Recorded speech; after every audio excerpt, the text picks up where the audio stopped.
temas que abordas y has estado abordando en los últimos días también la situación de el enfrentamiento que existe entre dos grandes grupos. Yo lo concibo así y tú me dirás si estoy bien, estoy mal, que hay tres grupos.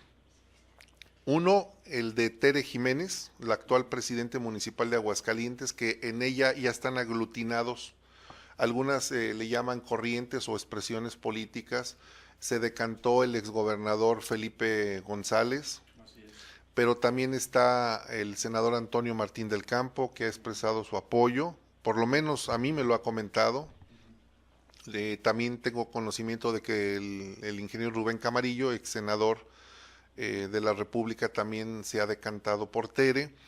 Y hay un segundo grupo que está, tengo así entendido que está ahora aliado se formó esa alianza entre Fernando Herrera, el ex senador y ahora vocero del PAN, vocero nacional, y el actual titular del ISPEA, Arturo González, que tiene un liderazgo que siempre ha sido, yo le digo que es el gato, porque nunca ha caído, siempre cae parado, nunca cae mal en las elecciones que ha habido, en la conformación de los grupos.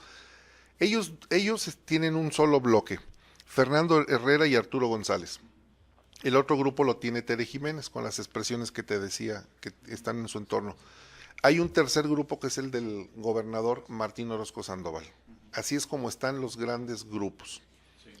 Y así es como se ven. Y el gobernador Martín Orozco no quiere que llegue Tere Jiménez. Tengo conocimiento que hubo una reunión hace 15 días no más, o menos, ya estoy como Peña Nieto, o menos, que decía en esa reunión, estando presente un enviado de la Ciudad de México, Héctor Larios,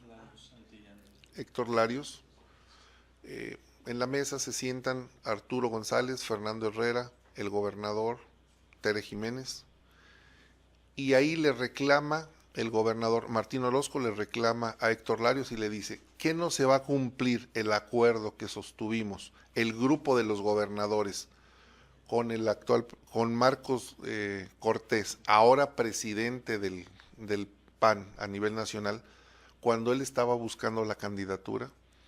Y le dice Héctor Larios, pues sí hay un acuerdo, pero yo estoy buscando el método de elección. Y dijo, ¿cuál método? Si el método ya está decidido. Es que los gobernadores ponemos a los candidatos. Y de ahí se rompe esa decisión que se tenía de nombrar a Tere Jiménez como la candidata, y entonces se van a un proceso de elección abierta entre los militantes del PAN, y es en la etapa en la que nos encontramos, Carlos. Así es. Esa es la versión que tenemos narrada por integrantes de esa mesa. Claro, y además ahí es importante anotar algo, que en realidad nosotros nos nutrimos de lo que ellos mismos nos comentan o nos confían o nos expresan, y entonces el pulso, realmente la exposición que has hecho es muy completa. Yo también he tenido conocimiento de esas reuniones. Yo creo que habría en el análisis que partir de una realidad. En realidad, los planes y los proyectos que todos los grupos traían, no solamente dentro del PAN, sino los demás partidos políticos, antes de las elecciones presidenciales eran unos. Y en este momento son otras. Por supuesto. Después del tsunami que significó el triunfo de Morena, de Andrés Manuel López Obrador, que todas las posiciones que ahora vemos, y sobre todo, por ejemplo, algo muy simbólico, por ejemplo, en estas elecciones el PRI solamente ganó de los 300 distritos federales electorales uno solo, por mayoría directa. Entonces, realmente, pues, el escenario cambió, las reglas del juego están cambiando, y es obvio que en un momento dado, pues ya las proyecciones y los análisis pues también están cambiando, ¿no? Ese es por un lado, el cambio del contexto. Ya entrando en materia directamente, pues sí, en efecto, el arribo del dirigente nacional del PAN habría estado de alguna u otra manera respaldado y apoyado por los gobernadores. Recuerden ustedes que se armó una especie como de sindicato de gobernadores panistas que en esencia iban hacia la gestión ante un nuevo gobierno federal, pero en realidad lo que tenía como meta era precisamente hacerse de la dirigencia nacional y poner ellos a sus digamos de alguna manera a sus gallos. Hay un acuerdo, tengo entendido que así fue, y que en efecto Martín tendría esa prerrogativa, entre comillas, porque de fue un candidato. acuerdo. Porque habría sido un acuerdo. Lo paradójico del asunto es que el gobernador, al que califican de no cumplir los acuerdos, ahora pide que le cumplan el acuerdo. Y fíjate, ese es por un lado, y por otro también, que algo bien importante, por ejemplo, todavía después de la elección, yo veía que el movimiento entre los grupos panistas era de atacar al PRI, de cuidarse del PRI y de ver al PRI como la amenaza, y tardaron tiempo en advertir que no, que en realidad la amenaza no se llama PRI, sino se llama Morena. Y entonces, hoy muchos panistas no entienden la dinámica y la lógica del gobernador, de Martín, de querer poner a un candidato que no pinta en las encuestas y querer hacer a un lado el activo más valioso que en este momento tiene el panismo, que se llama Tere Jiménez. Si quieren garantizar un triunfo, no le den vueltas, el tema es, la candidata sería Tere Jiménez. De otra manera, no veo cómo el PAN pueda Eso no hay ganar. duda. La candidata que se necesita o el candidato que se necesita para ganar se llama Tere Jiménez. Eso no hay duda. Demoscópicamente ya está demostrado que es la persona que tiene la... Digo, no necesitamos que venga grandes casas encuestadoras a decírnoslo. Claro. Eso es la percepción, eso lo palpa. sabemos, se palpa. Julio Medina. Julio Medina, que es el candidato del gobernador, pues es un hombre trabajador. Sí, es buen hombre. Buen hombre, pero políticamente es más. Él nunca se ha calificado como un político, él es un buen funcionario público, pero que no tiene ese carisma para andar en una campaña, porque para la política se necesita, es como el artista. El artista necesita tener carisma. Porque si tú puedes salir a querer actuar, pero si no proyectas, si no transmites, si no comunicas, de nada sirve. Y lo mismo le está sucediendo a Julio Medina, claro, o el candidato que quiera poner Martín, porque yo no veo quién más pueda dar la pelea. Y lo que dices es muy cierto, Carlos. El enemigo se llama Morena. Claro. Y Morena, con el fenómeno, la sombra que trae de ser un partido emergente, de aspiraciones y de esperanzas, un partido botín, donde todo mundo se quiere subir este barco, y con la fuerza que tiene mediática en este momento el presidente, puede darle un gran susto al PAN. Desde luego, yo también estoy convencido de ello. Hace un par de días estaba yo platicando con personas muy, muy allegadas al círculo de Martín Orozco. Ellos entienden de lealtades, entienden de obediencia, ¿verdad? Si la línea que marcan es votar en la interna por X o Y, pues lo van a hacer. Pero no te creas, hay mucha preocupación incluso entre ellos mismos. Uno de ellos me decía precisamente que dice, bueno, nosotros sí movemos a la gente, invitamos a la gente a que vayan a votar por determinada persona, pero en realidad lo único que va a suceder es que si no postulamos al mejor candidato, a la mejor candidata en este caso, lo único que va a pasar es que nos vamos a echar todos la soga al cuello y después nadie va a tener medios de subsistencia en los próximos 18 años, ¿no? Eso es lo que tiene que ver el panismo. Veámoslo de manera pragmática, es decir, de manera práctica. ¿Qué va a suceder con los 5,000, 7,000, 5 y 7, 15,000 empleados que hay en el gobierno municipal y en el estatal? Llegando Morena, más de la mitad se van. Claro. Y esa gente no va a tener a dónde irse. Y lo que tienen que analizar es la perspectiva de los próximos años. A Martín le quedan 3 años. Técnicamente. Técnicamente le quedan 3 años, porque es un gobierno de 5 años, 8 meses. Estamos corriendo ya el tercer año. Le quedan 2 años, 3 años en números redondos. En cambio, el proyecto de Tere puede ser 2 años, porque la próxima presidencia municipal es de 2 años, porque hay un ajuste a los calendarios electorales. Pero después de los 2 años ella se lanza, es decir, en el 21, ella terminaría en el 2021. Pero le quedaría todo un año o unos meses para hacer campaña para irse al 2000, a la gubernatura del 2022. Entonces serían 2 años más 6 son 8. Y todas estas personas que le dudan en darle o no el apoyo, hablando del grupo que va a definir, ojo, el que va a definir si va Tere o no va Tere, es Arturo González, Fernando Herrera. Es correcto. Ellos son los que van a definir. ¿Por qué estamos abordando este tema? Porque el día se deben de registrar, bueno, va a ser un hecho que se registra, Julio Medina, el día mañana. 10 de febrero. Es el día en que se debe de hacer el registro de los aspirantes, ¿no? Bueno, de acuerdo a la convocatoria. Es el 8, es decir, mañana a las 5 de la tarde. Inicia, a ver, de acuerdo, aquí tengo la convocatoria. Ajá. Y dice: disposiciones generales, preparación del proceso, inicia con la instalación de la comisión organizadora electoral y concluye con la declaratoria de procedencia de registros de precandidatos a más tardar el día 10 de febrero. Así es, esa fecha ya la comisión ya declaró la procedencia de los que se hayan registrado. De los que se hayan registrado. Y la fecha que marca la convocatoria, que es un poquito antes, está como el día viernes 8 a las 5 de la tarde, es decir, el timing ya está, el tiempo político, los tiempos ya están encima, ya realmente los que van realmente a contender, pues van a ser a más tardar el día mañana viernes a las 5 de la tarde. Y pues ya, ese plazo ya está aquí, ya está a punto de llegar a las 24 horas para que esto suceda, ¿no? Y en viernes. No, fíjate, me llama algo la atención, me da la impresión de que entre algunos de los liderazgos fuertes, hablamos por ejemplo de Toño Martín del Campo, de Fernando Herrera, de Arturo González, no han ponderado lo suficiente el riesgo que representa el posible triunfo de Morena. Me da la impresión de que están cómodamente en sus análisis, contando y haciendo cuentas muy alegres de que postulen a quien postulen van a ganar.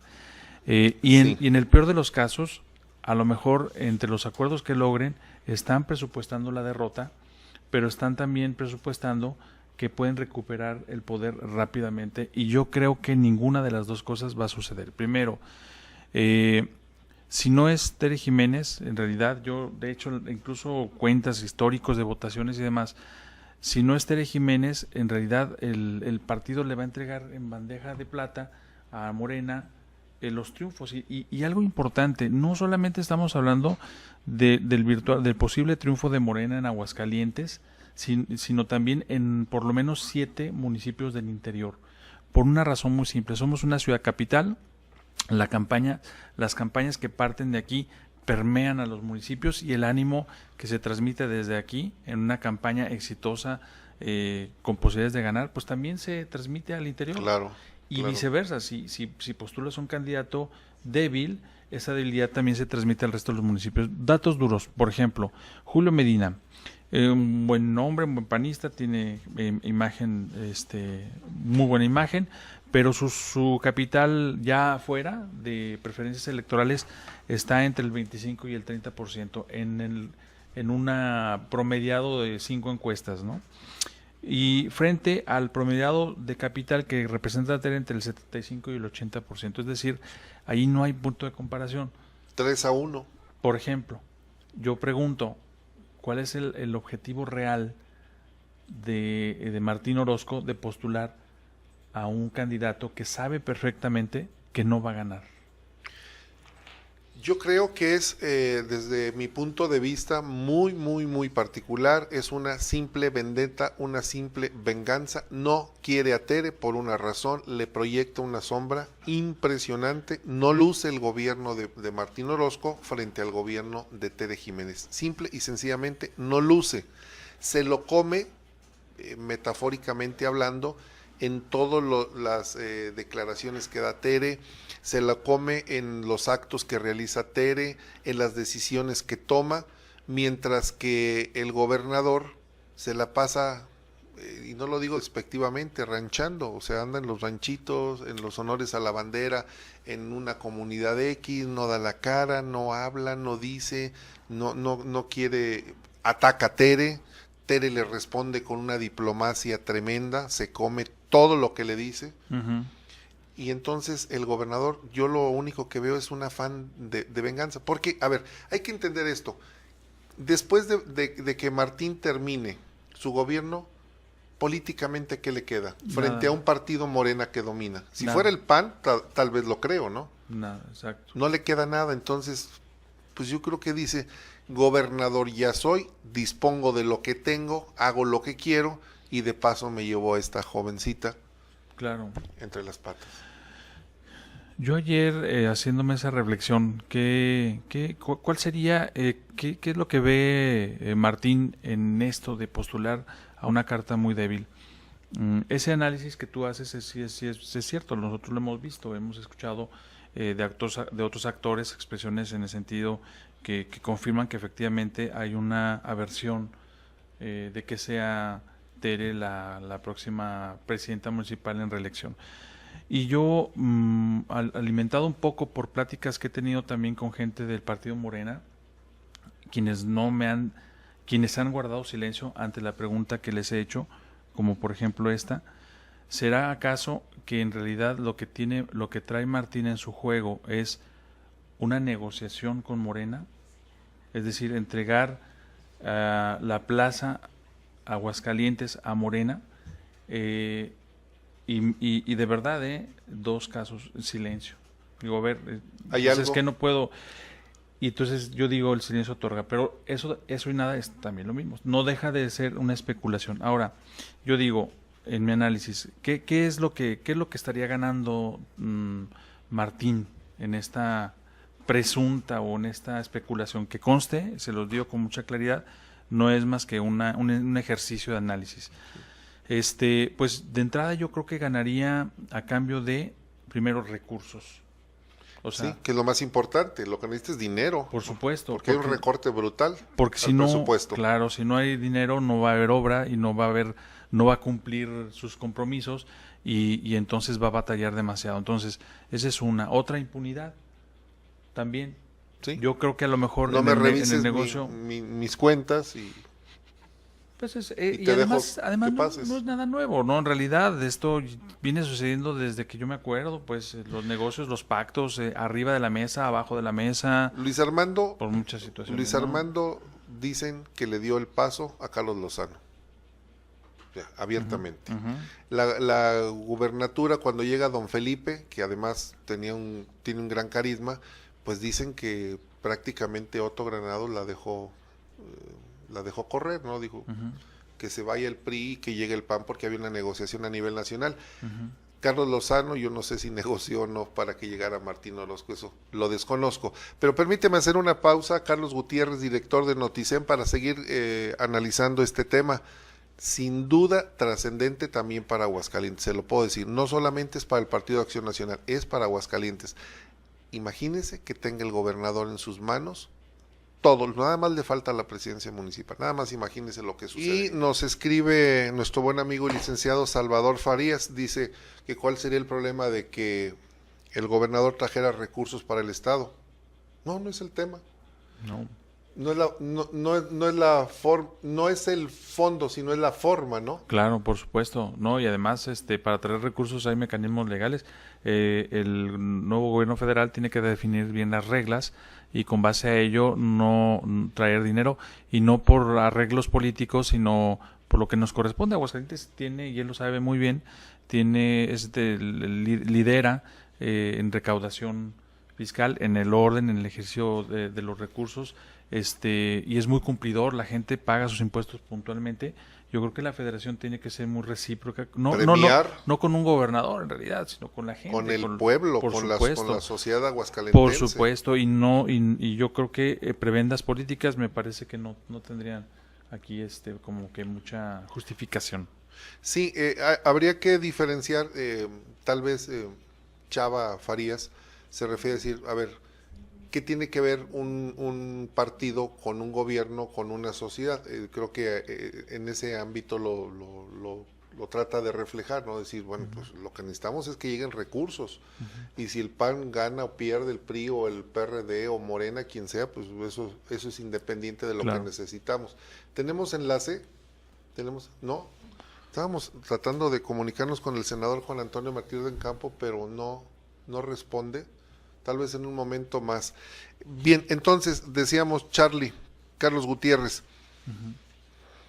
El Partido Acción Nacional en Aguascalientes está jugando el todo por el todo si deciden que se vaya Julio Medina. ¿Quiénes van a decidir? Desde luego los militantes, panistas, en conciencia, en reflexión. Pero pues todos sabemos cómo se manejan estas cosas.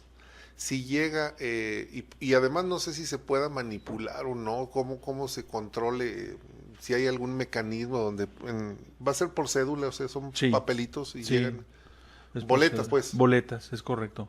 Y las depositan. Y hay urnas, son centros de votación. Normalmente cuando esto sucede, se los digo porque me consta, porque he ido a algunas votaciones, llegan el líder hay diferentes liderazgos y lleva a su gente, y ese liderazgo les dice, vamos con Juan o vamos con Pedro, y esas personas tienen nada más la opción de engañar a su líder o de votar en instrucción a lo que le diga su líder.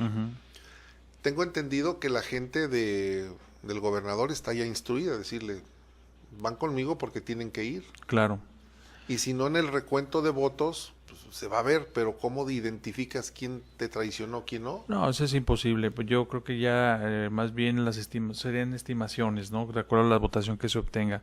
Fíjate que ese punto es bien interesante. Mira, yo también he estado en esos momentos donde hay votaciones, etcétera, por la misma actividad periodística, pero algo importante, ahí en esta elección, de acuerdo a la convocatoria, hay registrados un total de 7,043 miembros del Partido de Acción Nacional con derecho a votación.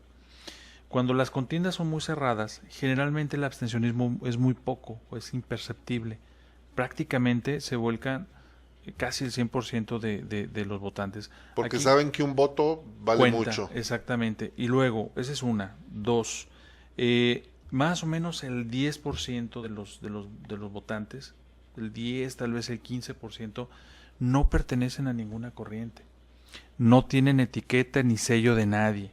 ¿Y tú crees que ese Es 10% gente, pueda decidir o bueno, definir? Bueno, sí, un voto. Es que hacia allá voy. El tema es que ellos, cada grupo hace cuentas y hace cuentas alegres, pero en realidad hay un factor que tiene que ver con la gente panistas que no son, mira, ¿cuál es el perfil de ese tipo de panistas? Son panistas que se afilian por su propia voluntad o que en un momento dado fueron afiliados por amigos, pero que en realidad son gente que piensa, gente con la que no le compran el voto ni con una despensa, ni con promesas de empleo. Es gente que va, cumple con sus obligaciones partidistas, va y vota y se regresa a su casa y no le interesa meterse en dinámicas de grupos y de expresiones como las vemos nosotros ahora. Entonces, ese porcentaje es, digamos, un voto muy consciente. Yo creo que ahí seguramente, como se percibe al exterior del PAN entre la sociedad, pues están viendo quizás como la carta mejor posicionada pues a la alcaldesa actual, ¿no? Y esa parte me detengo en ese análisis porque ahí en esa parte, en ese bloque pues de voto que no está muy identificado con nadie, pudiera justamente estar el switcheo, ¿no? Si la contienda se torna muy cerrada, es el mensaje de los grupos y de los aspirantes que tienen que vertir es justamente a ese núcleo que no tiene etiquetas y que pudieran estar definiendo la elección interna. A ver, pero para que se diera que ese 10% definiera la elección, necesitaríamos que el 50-50 o que el 45-45, digamos, o sea, la mitad y la mitad estuvieran enfrascadas en un empate. Según me platicaba un panista hace unos 2 días, el porcentaje de votantes en el PAN era un universo del 30, 30 y 30. Y ese 10 que tú bien comentas, que es libre, autónomo y soberano, o sea, que navega por aguas que no tienen país. Pero el primer 30% me decía, es Tere con su gente. El otro 30% lo tiene el gobernador. Y el otro 30% lo trae en el grupo Arturo González Fernando Herrera. Y ellos son los que pueden o deben de definir en todo caso hacia dónde van a mandar ese 30%. Si el gobernador se suma, o dicho correctamente, si Arturo y Fernando se suman al gobernador, tendrían el 60%. Y Tere tendría el 30 más el 10% de este grupo, pensando que se sumara con ella, sería el 40, no daría. Al revés, si Tere tiene el 30 más el 30 que se sumara de Fernando Arturo, claro, ya tiene el 60 y del 10% haga lo que haga, pues ellos ya la tienen ganada. Entonces, según me planteaban, no conozco a profundidad si los números así son, según me lo planteaban, ellos son los que van a definir si va o no va Tere. Pero ese grupo, yo no entiendo, por ejemplo, si Fernando Herrera se la pueda y se la quiera jugar con Martín Orozco, con quien ha tenido diferencias, ¿no? Y que en el horizonte político de Fernando Herrera, que es muy amplio, se pudiera acabar, por lo menos en Aguascalientes, si pierde la elección el municipio, claro, el Partido de Acción Nacional. Claro. Entonces, sí. Está complicado, pero creo que es muy simple. Para ellos del análisis no tiene que darle mucha... Ahora, ¿qué me decían? ¿Qué sucede si se rebelan a la decisión que tiene el pactada Marco Cortés, presidente del Partido de Acción Nacional a nivel nacional, con los gobernadores? Que el grupo de los gobernadores lo pueden llegar a desconocer y empezarle a moverle las piezas en el Congreso, en el Senado y en la Cámara de Diputados. Dice, es una decisión muy delicada, no es fácil de tomar. Claro. Porque va a repercutir a nivel nacional. Definitivo, no, claro, por supuesto que sí. El tema sí es muy interesante. Yo ahora veo dos momentos importantes para las definiciones. El primer momento va a ser el día de mañana, antes de las 5 de la tarde, cómo es que se registran quienes aspiren, quiénes son los que le apoyan en el momento del registro. Yo creo que eso es importante ver qué expresiones se solidarizan con cada quien, con cada una de las personas, y ahí mandar un mensaje a la militancia. Ese es el primer momento, pero el segundo momento, que viene ya realmente de la definición, se va a dar justamente hasta un día antes de la elección, que precisamente está para el día 10 de marzo. Los centros de votación se van a abrir de 9 a 4 de la tarde y en ese momento pudiera haber una negociación de último momento o bien una negociación trabajada, perfectamente calibrada. Ya no es lo mismo cuando entran en las precampañas, cuando empiezan a calibrar los grupos, y sobre todo un aspecto que me parece que es fundamental, que es cómo está caminando Morena. A ver, por ejemplo, Morena ya empezó a dispersar recursos, o sea, la gente ya está empezando a recibir a través de sus tarjetas lo que el presidente prometió y está cumpliendo, lo cual es muy bueno en realidad, porque es una promesa de campaña que se cumple.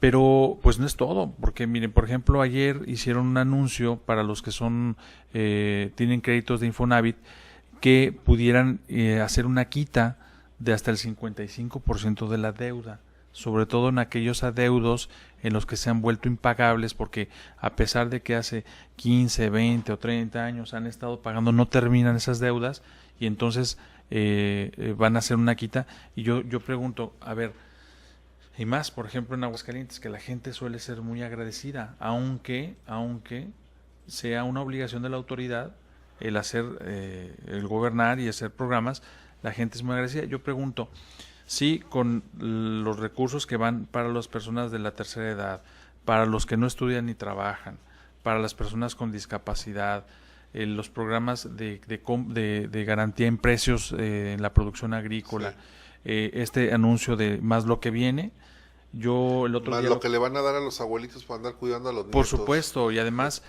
lo que se viene en el tema de subvenciones o de apoyos, no es lo único. Va a haber sin intermediarios, eso es muy importante. Yo creo que todo eso está muy bien. El punto nada más es que yo tengo mis serias dudas que Morena resista la tentación de capitalizar todos sus apoyos federales. ¿Tú crees que no quiero que mi expresión no suene como ingenuidad. La verdad, yo todavía creo que pudieran no estar ligados, pero ya en un terreno muy práctico, pues seguramente van a estar ligados. Yo pregunto y me preguntaba, con toda esa maquinaria, con todo ese tipo de situaciones, más cuando le han perdonado al presidente, por ejemplo, el problema del desabasto de gasolina, que la gente trinaba y al fondo dijo, es que tiene razón.